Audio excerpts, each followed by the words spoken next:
We all remember getting the talk, SCX, or maybe you never got the talk, or maybe you just have awkward memories of sex ed in school, or maybe you just have awkward memories.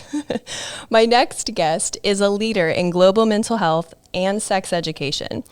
She has a master's of science in global and mental health and works internally with communities to assess their mental health needs.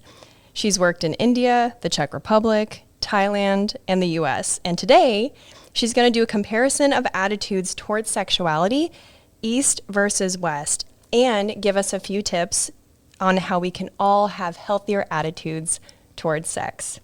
Mobile, Alabama to India, yoga teacher, and survivor of growing up with two brothers, Sheetal Kandola, everyone. Thank you. Thanks for coming on. I thought about singing the, the Salt and Pepper song, Let's Talk About Sex, Baby. But I was like, maybe I won't.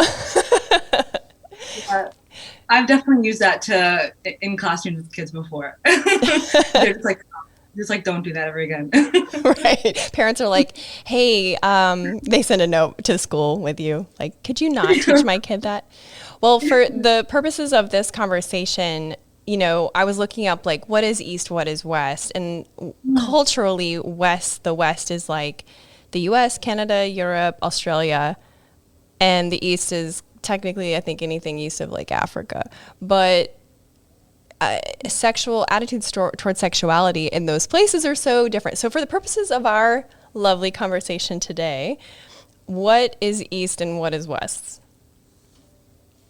So I guess when I think about East and West, particularly in this conversation, I was obviously born and raised in the West, in the US. I was born in Ohio and lived in the West most of my life. So I could consider the West, the US, the UK, because that's where I studied. I studied in London, Australia, like you said, Canada, because these are all like Western, even Europe, these are all Western kind of thinking, and they've all kind of also colonized other places, like England and Europe has colonized a lot of places, so they've come with their Western ideals. When I'm talking about East, I'm specifically referring to India, because that's what my experience is, I guess, limited to. I've also worked and lived in Thailand as well. But yeah, when I'm talking about the East, I'm specifically referring to India generally. But the East as a whole has a lot of ancient wisdom to offer, even China and India both. Exactly. I love your global perspective of all the subjects that you and I have chatted about, but especially on attitudes of sex.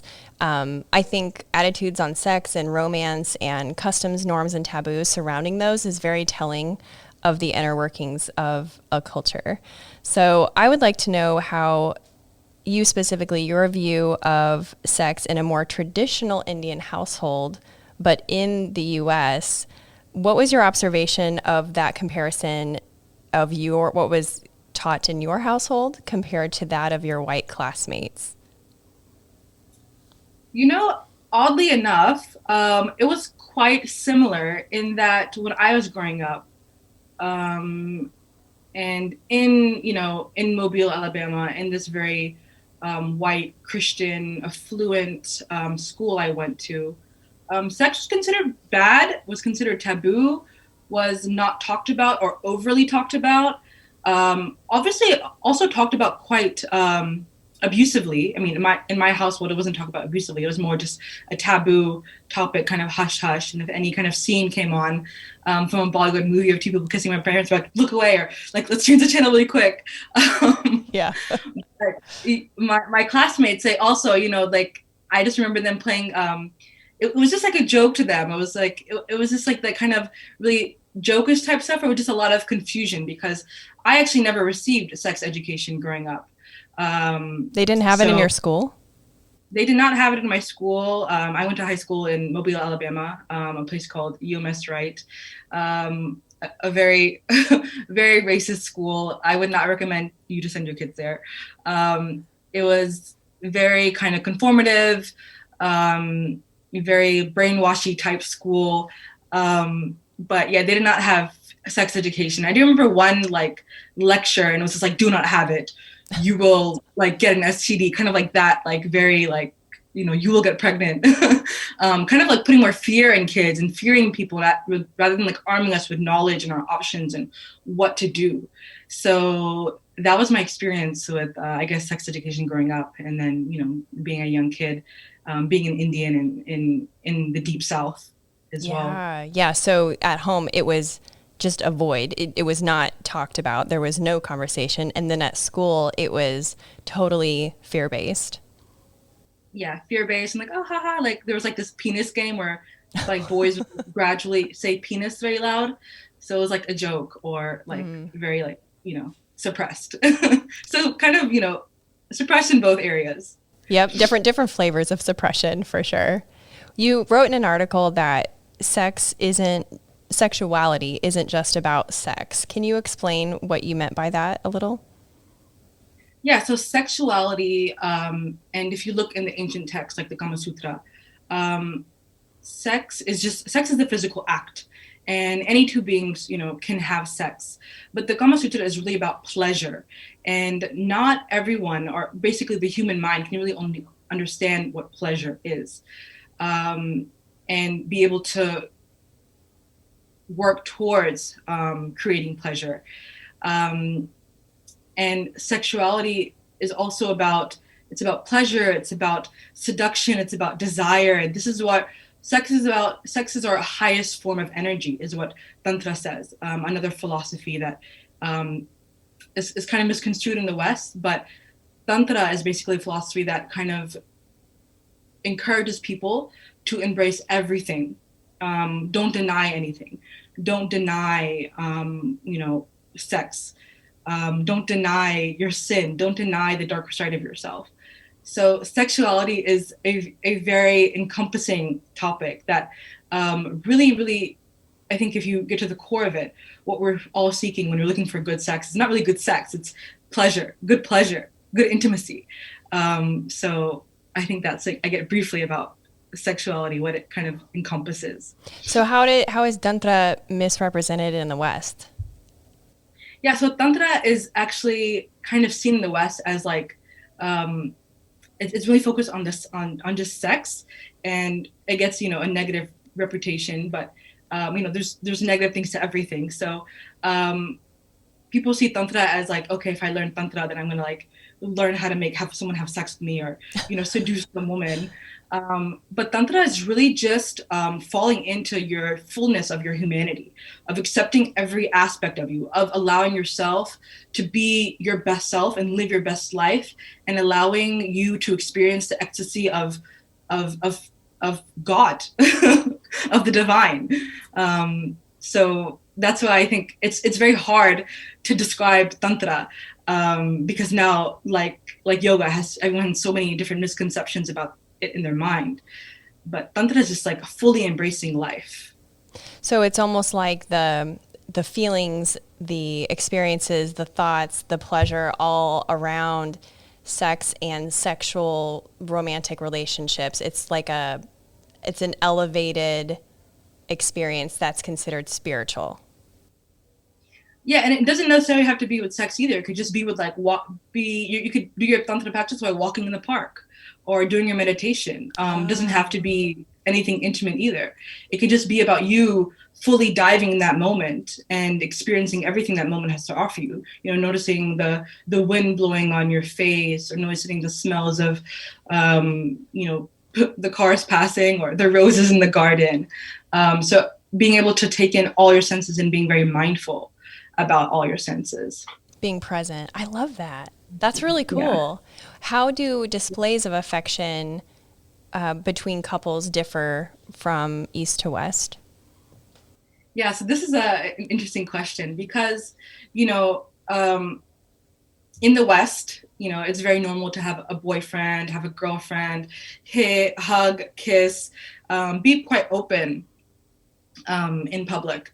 And in places like India, which the culture is quite conservative, and I'll explain that why that is in a minute. But currently, people, it's not really culturally acceptable to hug a person of the opposite sex in public, or hug or kiss or doing that kind of PDA stuff. Maybe in bigger cities like Delhi and Mumbai, but generally no. And this is kind of dates back to pre-colonial India. So India has always been invaded, always been intruded by colonizers, by invaders, and they brought with them their own sort of baggage and their ideas about the human body. Now, before colonialism, before invaders came, India, invented the Kamasutra. So they were very sexually expressive and very sexually open. When these people started coming in, they started bringing this Catholic mentality that, I think around 325 AD, that was being formed in the Turkish area, that the body was bad, that sex was bad, that you should feel guilty. All these notions about sex were brought into India, as well as invaders started to, kidnap, rape women. So the culture became very conservatized to protect the women, to protect themselves. So now, because of all that, now it's kind of like you see that manifestation of that happening today, of these things being much more suppressed, and a lot of our knowledge, our literature, our readings have been locked away from us, have been hidden from us. So even like the most pronounced scholars are still discovering things about our history that we didn't know, because they've all been taken away from us.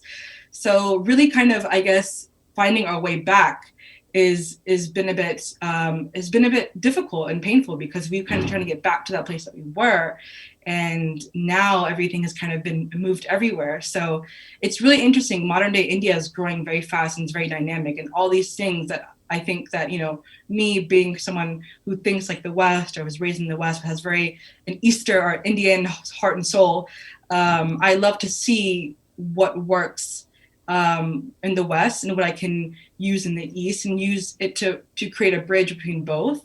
And also when I'm teaching sex education, understanding how maybe, like, for example, in the US or in the West, they have all this big topics about consent now. Right. And that's something that I think India is just starting out with doing more of understanding what is consent, because we're kind of raised being like very respectful to our elders, very respectful to adults, very respectful to anyone who's bigger than us, that if someone really wanted to hug and kiss us, we wouldn't say no, because we weren't raised like that. We were raised to be very, very respectful of elders.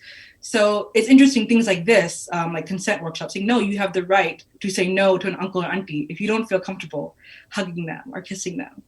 And these things I think we are sharing with each other. And what I see is like very clear to me how I'm moving between both spaces and able to use both the ancient wisdom of India and the Kamasutra, and the Tantra and yoga and meditation, and then also the kind of new information, how to frame things to make life better for people.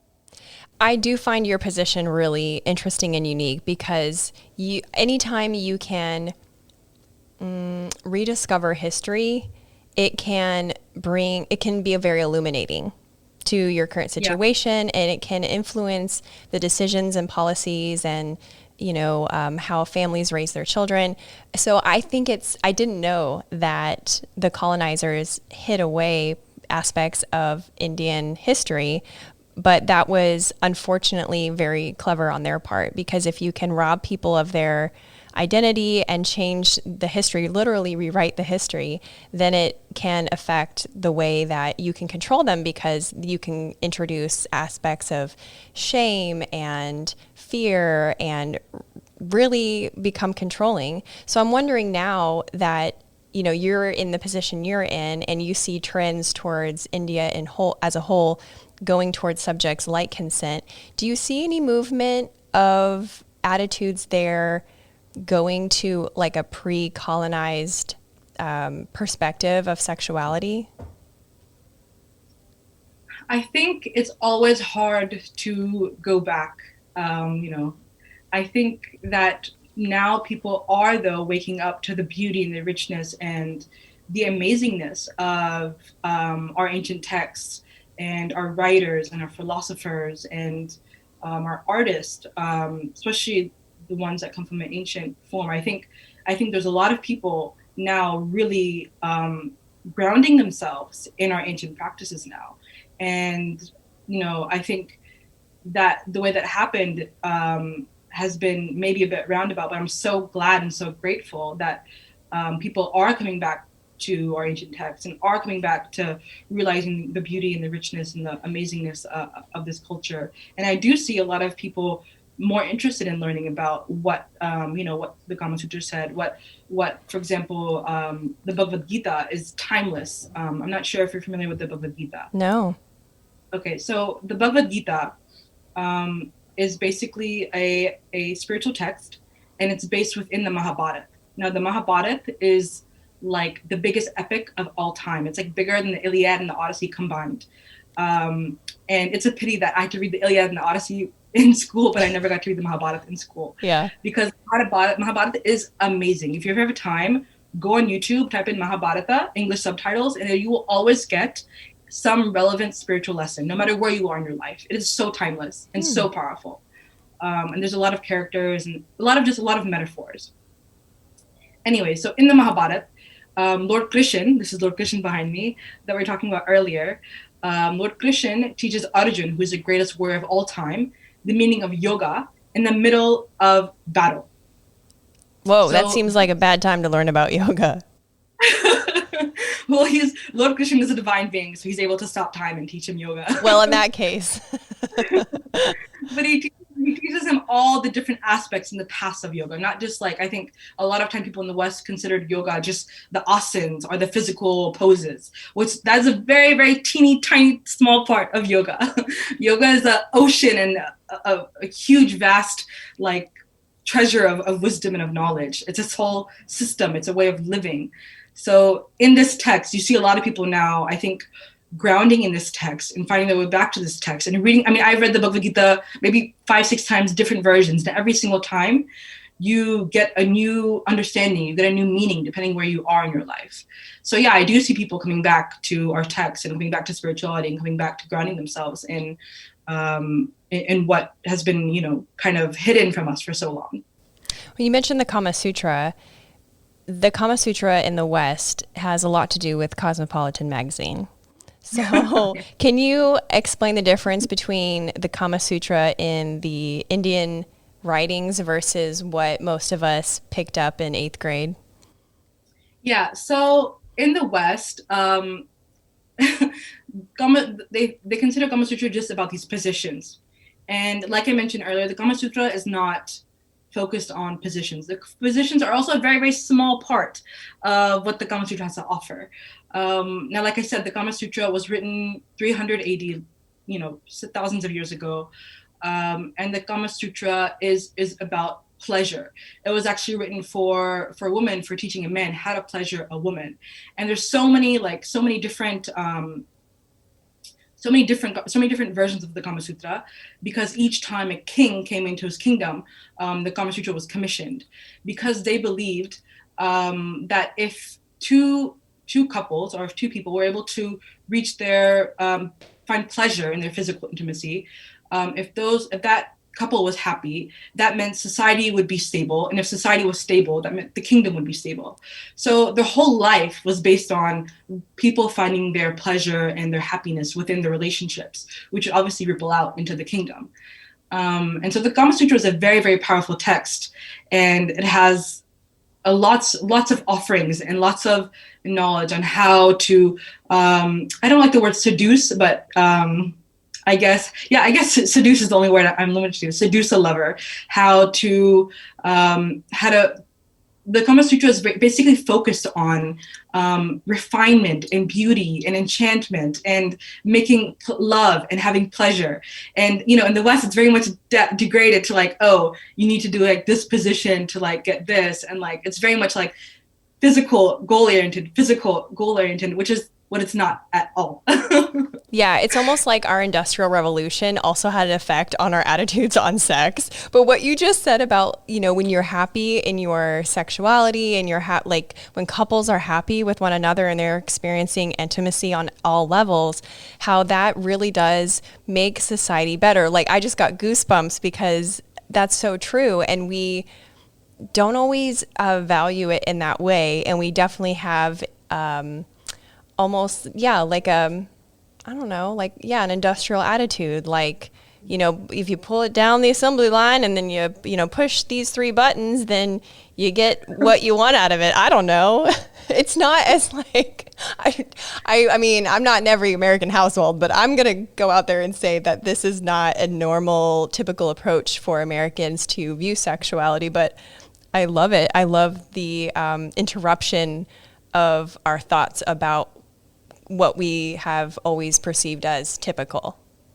Yeah, you have to change this. Do you if you had to create a comprehensive sex program for youth, so I'm like talking to, you know, educator you now, and you do this, but what would be, now. what? I'm doing it actually now in India. So yeah. Well, tell me what would be, if you could advise all educational systems on what to cover in sex education, what would be some top things that you would want covered? Like, what are like your top three? The first thing I think I would do, because, you know, as a researcher as well, I would definitely want to look at the context. So depending on if I'm in the US or in India, but generally speaking, I think a comprehensive sex education needs to have, number one, putting self-love at the main, at the heart of everything, putting self-love. Are you talking about the attitude of self-love? Are you talking about self-pleasure? So I guess both. Okay. Because actually the way I always introduce sex education, and I've done sex education class to an older group here in India. I'm just now starting to work with adolescents. But the way I always introduce sex to my kids is sex stands for sacred energy exchange. I love that. Oh my gosh. Did you, like, you made that up? I didn't make that up. I'm sure I heard it from somewhere. I didn't really make any of this up. all this knowledge is recycled from, you know, teachers and things I've heard. All knowledge is recycled. So I don't want to take credit for this. Okay. I'm not that smart. Fair enough. But I'm smart enough to pass it on. So SEX stands for Sacred Energy Exchange. And your first and your most important sexual partner is always yourself. So get to know yourself first before you allow someone else in, or before you invite someone else in.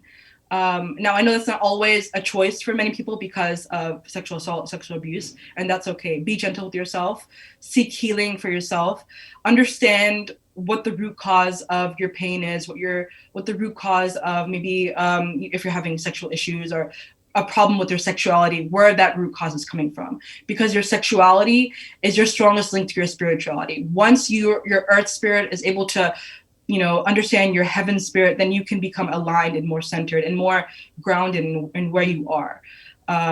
If you're scared of your sexuality, if you're scared of yourself, that means you're scared of yourself. So once you're able to embrace yourself, you'll be able to embrace yourself as a divine being, hopefully as a divine being, and understand how sacred you are and your body is and your soul is and sex can be.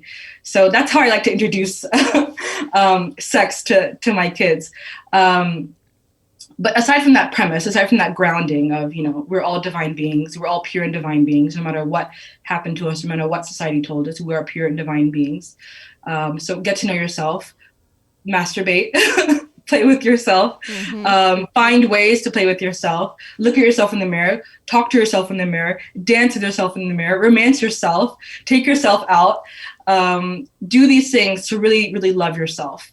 Anything that gets you closer to yourself is so important. It's so important before, you know, to love yourself first in any kind of regard. And other things to teach that I usually teach in this, you know, when I'm teaching sex education, it needs to be comprehensive. So sex is directly linked, not only talking about, I guess, when I talk about sex, I'm not only talking about anatomy, so not only talking about the body, your parts, what things are called, you know, contraception, protection. These are all very important things. And these are, you know, kind of generally included in sex education. But aside from that, mental health is very important to teach kids, number one, how to communicate.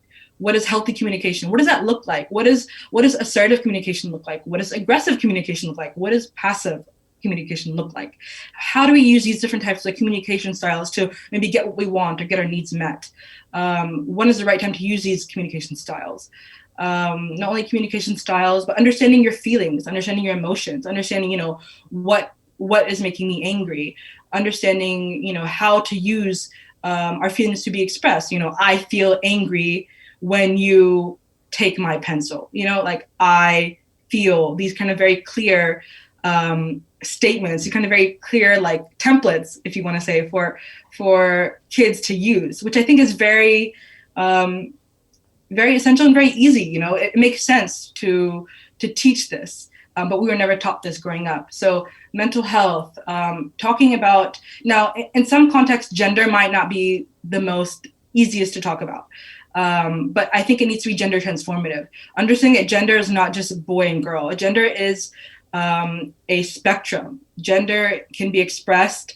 Gender is what you want it to be. And understanding also that the different notions society and the media and people have told us of how a boy should be and how a girl should be and how you need to act like a lady and be a man and don't cry, all these notions that we have digested unknowingly, and how to kind of undigest these, kind of unlearn these learnings that we've learned. So mental health, self-love, gender transformative, human rights.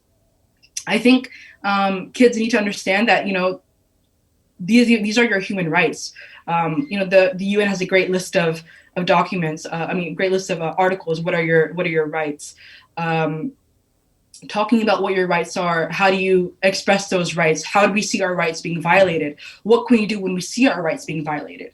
Then obviously consent. Consent is major. I think consent is, huge, and just understanding what consent means, and also practicing consent, practicing saying no, because, as an Indian woman, a lot of times we were always taught to say hanji, yes, yes, what do you want? You want tea? We were taught to be very accommodating. So understanding when I have to say no, I need to take care of myself. I can't do this. Maybe a different time. So understanding when to say no and putting that into practice. So I think I covered pretty much the thing now. Well, in my comprehensive sex ed. Completely. And I was just thinking, I was about to ask you, as we wrap up, I just wish we could talk forever. This is so fun.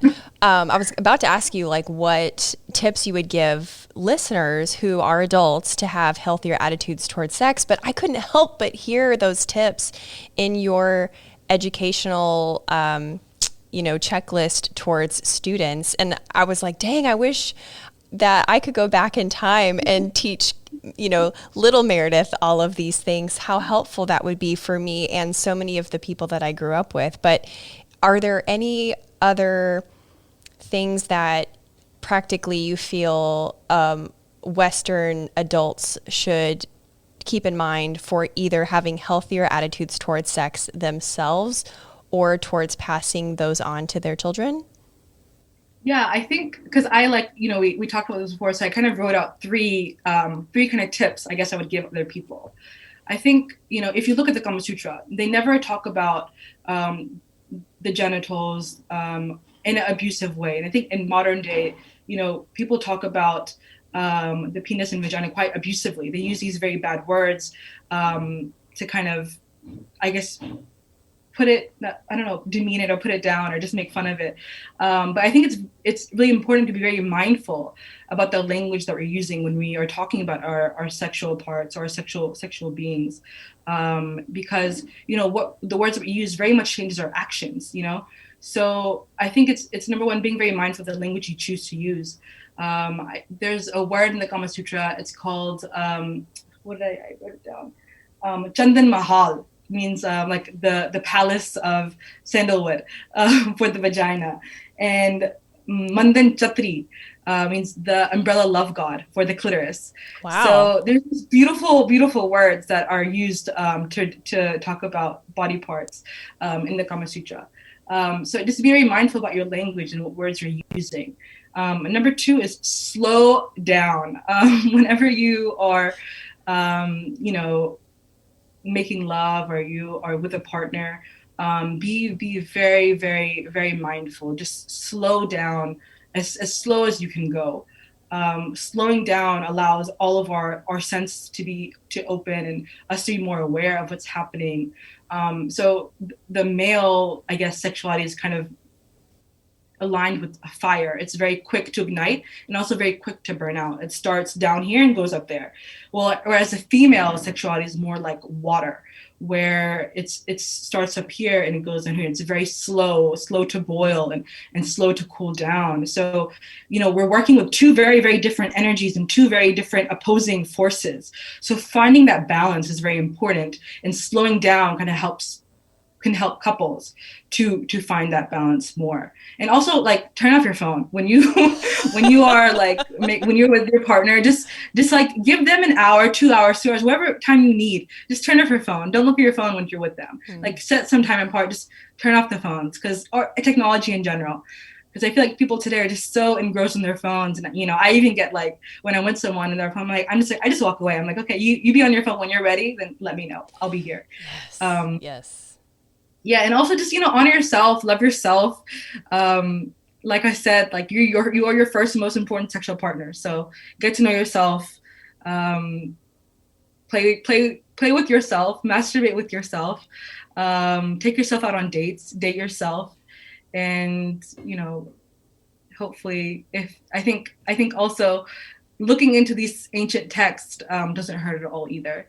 Not the cosmopolitan version, but the ancient version of the Kamasutra, the different iterations. And there's a lot that you can find out there. So I think broadening your worldview is a great way to interrupt your thought patterns that aren't working for you anymore. And I feel like you have just 100% brought that today. Thank you so, so much. If you think of any other helpful insights, rabbit trails, articles that you think my listeners would benefit from, I'll put them in the Saturday email. Just email them to me, and then I'll bake them into that email so that people who want to look up the ancient texts, it's hard with maybe not knowing how to spell things, or, we'll link them all in that email for them. So thank you again. This was so awesome. You did great. That's a wrap, girly. Woo!